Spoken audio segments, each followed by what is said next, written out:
ரஜினிய வெளிப்படையா சொல்லனாலும், இல்ல ஆதரவு தெரிவிக்கனாலும், ரஜினி ரசிகர்களை விஜய் பயன்படுத்திக் கொள்வதற்கு வாய்ப்பு இருக்கா? ஏன்னா, ஏற்கனவே வந்து அண்ணாமலை தம்பி இங்க ஆட வந்தேன்டா, படையப்பா படத்துல சான்ஸ் கேட்டேன்னு விஜய் எல்லாம் பேட்டி குடுத்திருந்திருக்காரு.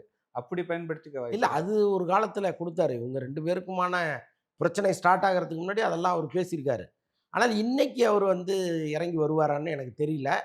பட் அரசியல்ல எல்லாமே சகஜம் தான். ஆமா. நாளைக்கே வந்து ஒரு ஸ்ட்ராட்டஜி எடுத்து, சார் ரஜினி ரசிகர்கள் கொஞ்சம் அவங்க கை குடுத்தாங்கன்னா, நமக்கு ஒரு வெற்றி வாய்ப்பு இருக்கு. எதுக்கு ஈகோ பார்க்குறீங்க? போய் ஒரு பொன்னாடைய போத்திட்டு வாங்களேன் அப்டின்னா, முடியாதுன்னு சொல்ல போறதில்ல. ஏன்னா அரசியல்வாதியா நீங்க என்னைக்கு மாறிட்டீங்களோ, அன்னைக்கு வந்து எல்லாத்துக்கும் தயாரா இருக்கணும். ஆமா. மானவ ரோசம், சூடு, வெட்கம் எதுவுமே கிடையாது. வெளியில அப்படி வேணா புறநானூற்று தமிழ்லாம் பேசிட்டு இருந்தா கூட, ஆடுறா தேர்தல்ல ராமா ஆடுறா. ஜெயிக்கிறதுக்கு என்னென்ன வித்தைகள் செய்யணுமோ செஞ்சாக வேண்டிய சூழ்நிலை வரும்போது செஞ்சு தானே ஆகணும். ம். ஒருவேளை நாளைக்கு அப்படி தேவைப்பட்டால் போறதுக்கு வாய்ப்பு இருக்கு.